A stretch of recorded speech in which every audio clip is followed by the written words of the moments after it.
Ada yang pernah sadar nggak sih, kenapa pola kota di Indonesia mirip? Kenapa hampir semua kota punya alun-alun, keraton, dan pasarnya itu ada di tengah? Apa ini cuma kebetulan atau memang ada rahasia besar yang selama ini nggak kita sadari? Sebenarnya ada pola yang diwariskan nih dari zaman kerajaan dulu, dan yang lebih gilanya lagi, semua ini masih ngaruh ke tata kota sekarang. Ini bukan cuma soal bangunan atau ruang terbuka, tapi tentang bagaimana cara kita hidup, berinteraksi, dan berkembang dari masa ke masa. Nah, di video kali ini, kita bakal ngebahas sejarah panjang lanskap Nusantara. Dari era Hindu-Buddha, Islam, kolonial, sampai kota modern. Tapi yang lebih penting, kita juga bakal lihat nih, apakah kita masih punya identitas itu, atau semuanya itu udah mulai hilang.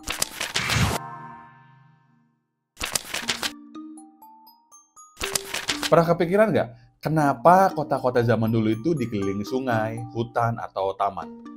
Sebenarnya bukan kebetulan. Dari zaman kerajaan Hindu-Buddha, arsitektur lanskap ini udah jadi bagian penting dari perencanaan kota. Borobudur misalnya, candi ini nggak berdiri sendiri di tengah sawah. Dulu seluruh area itu di sekitarnya itu didesain sebagai lanskap yang suci. Jadi menurut penelitian, Borobudur itu dulunya dikelilingi danau besar. Artinya, lanskap air jadi elemen penting nih buat mendukung konsep spiritual di tempat ini. Majapahit itu nggak cuma soal istana dan candi. Kota ini punya sistem lanskap yang tertata sangat-sangat rapi. Dalam konsep Mandala, lanskap bukan sekedar hiasan, tapi punya makna spiritual dan fungsional. Jadi di tengahnya itu ada keraton yang dikelilingi taman air dan kebun buah. Terus di pinggirnya ada waduk dan kanal irigasi buat mengatur aliran air ke sawah-sawah. Terus di bagian luarnya nih, ada hutan lindung buat menjaga ekosistem kota. Konsep ini masih bisa kita lihat nih di Bali, yang mempertahankan sistem lanskap berbasis Trihita Karana. Jadi, lanskap kota itu bukan cuma soal taman dan pohon, tapi bagian dari keseimbangan hidup manusia.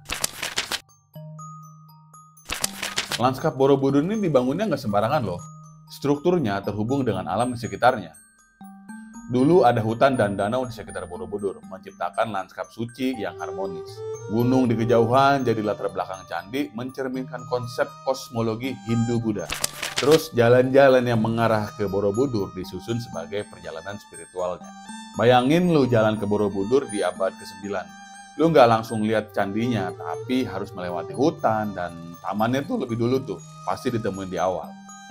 Kenapa sih begitu? Ya, karena arsitektur lanskapnya sengaja didesain buat bikin orang merasa masuk ke dunia spiritual sebelum mencapai puncak candi. Tapi sayangnya banyak lanskap suci ini yang sekarang hilang nih. Danau Borobudur yang mengering, vegetasinya berubah, candi yang dulunya dikelilingi alam, sekarang dikelilingi aspal sama bangunan komersial. Sayang banget. Kalau tadi kita udah lihat nih gimana kota zaman Hindu-Buddha dibangun dengan konsep spiritual dan kosmologi.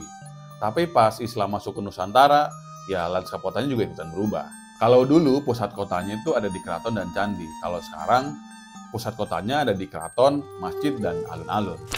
Model ini pertama kali diterapin di Kesultanan Demak pada abad ke-15.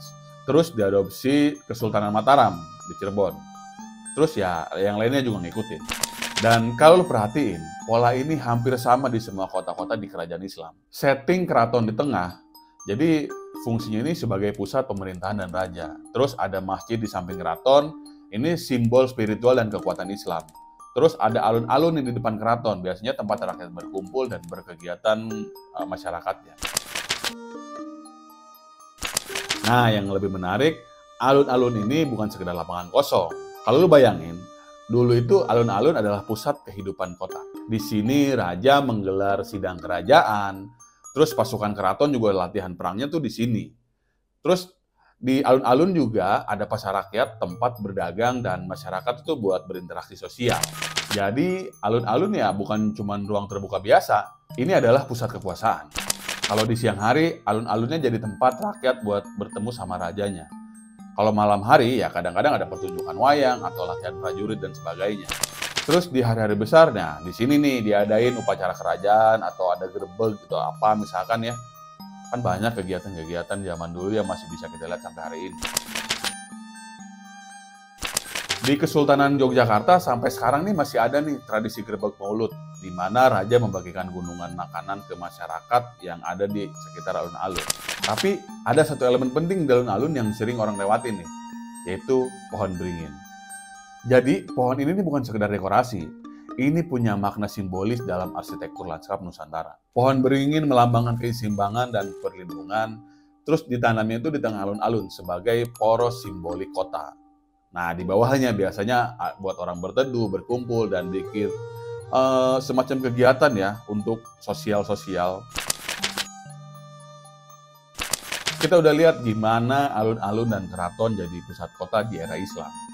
Tapi pas Belanda masuk, ya berubah lagi. Kota yang dulunya punya semangat spiritual dan sosial, sekarang berubah jadi kota dagang yang fungsional. Jadi Belanda juga nggak peduli nih soal keseimbangan alam atau budaya lokal. Yang penting duit dan kontrol wilayah. Dan lu bisa lihat nih perubahan ini di Batavia, kota yang dibangun oleh VOC di tahun 1619. Dulu ini wilayah Kesultanan Banten, tapi diubah total sama Belanda jadi pusat perdagangan. Nah, zaman kolonial ini nih, lanskap kotanya juga berubah drastis. Belanda pakai pola kota berbentuk grid yang kotak-kotak buat efisiensi dan kontrol. Terus ada pemisahan yang jelas antara permukiman Eropa dan pribumi. Terus orang-orang Belandanya tuh tinggal di pusat kota, sedangkan pribumi dipaksa tinggal di pinggiran. Di Batavia, lu bisa lihat jelas banget nih, kawasan kota tua yang dulunya diisi rumah-rumah orang Eropa, sementara pribumi tinggal di daerah kumuh di luar tembok kota. Sebenarnya bukan cuma pribumi, etnis Tionghoa juga kena segregasi. Mereka dipaksa tinggal di pecinan, jauh dari pusat kota, biar makin gampang buat diawasin sama Belanda. Ada satu warisan besar yang didesain sama Belanda di kota-kota di Indonesia. Salah satunya itu adalah kanal. Jadi Belanda pengen Batavia kayak Amsterdam, dengan kanal di mana-mana ya. Kalau misalkan sekarang kan ada BKT, itu juga warisan dari Belanda. Awalnya keren, tapi lama-lama ya jadi mimpi buruk. Kanalnya tuh mampet karena lumpur dan sampah. Jadi sarang nyamuk, malaria, dan penyakit juga nih. Terus Batavia tuh sempat dijulukin kuburan orang Belanda karena banyak orang yang mati di sini. Bayangin aja, tahun 1732, hampir 50% orang Belanda yang baru datang ke Batavia mati dalam 2 tahun. Selain kota-kota besar, Belanda juga bikin infrastruktur buat kontrol ekonomi. Yang paling terkenalnya itu ya Jalan Raya Pos. Jadi jalan ini dibangun tahun 1808 sampai 1811 oleh Gubernur Jenderal Daendels. Panjangnya 1000 km dari Anyer sampai Panarukan di Jawa Timur. Dibangunnya tuh pakai kerja paksa. Ribuan pribuminya juga banyak yang tewas di pekerja tersebut. Sebenarnya jalan ini penting buat Belanda, tapi buat pribumi ya neraka ya. Jadi gimana? Kolonialisme ngefek ke lanskap Nusantara nggak kira-kira? Lu masih inget nggak alun-alun di kota lu tuh kayak gimana? Atau jangan-jangan sekarang udah berubah jadi mall atau kawasan komersial? Dulu alun-alun itu jantung kota, tempat rakyat kumpul, upacara, sampai pasar. Tapi sekarang lebih dari 50% alun-alun kota besar di Indonesia udah berubah fungsi jadi pusat bisnis. Kita bangga kalau kota kita makin modern, banyak gedung makin tinggi, terus jalannya juga makin lebar. Tapi ada yang kita lupa, di mana ruang hidup kita. Faktanya, Indonesia kehilangan 30% ruang hijau di kota-kota besar dalam 20 tahun terakhir. Ini sumbernya dari Kementerian ATR BPN ya tahun 2022. Terus fakta berikutnya nih, standar ideal ruang hijau itu kan 30% dari luas wilayah.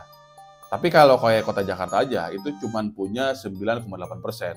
Ini sumber dari Dinas Pertamanan DKI ya tahun 2023. Ya hasilnya polusi makin parah, banjirnya juga makin sering, suhu kotanya juga makin panas. Apa kita harus pasrah? Atau kita masih bisa balikin identitas Nusantara ke kota kita? Kita bisa kok kembali ke akar Nusantara, tinggal kitanya mau atau enggak. Harusnya kita bisa nyadari nih, kota-kota kita ini udah berubahnya tuh gila-gilaan banget. Dulu kota dibangun buat manusia. Kalau sekarang ya, diprioritasin buat kendaraan dan bisnis ya. Ya walaupun itu buat manusia juga. Jalanan makin lebar, gedung makin tinggi, tapi di mana sih ruang buat kita beristirahat dan berinteraksi dengan alam?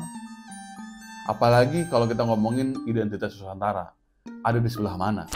Lanskap Nusantara itu warisan yang sangat berharga. Tapi kalau kita nggak sadar, ya kita bakal kehilangan.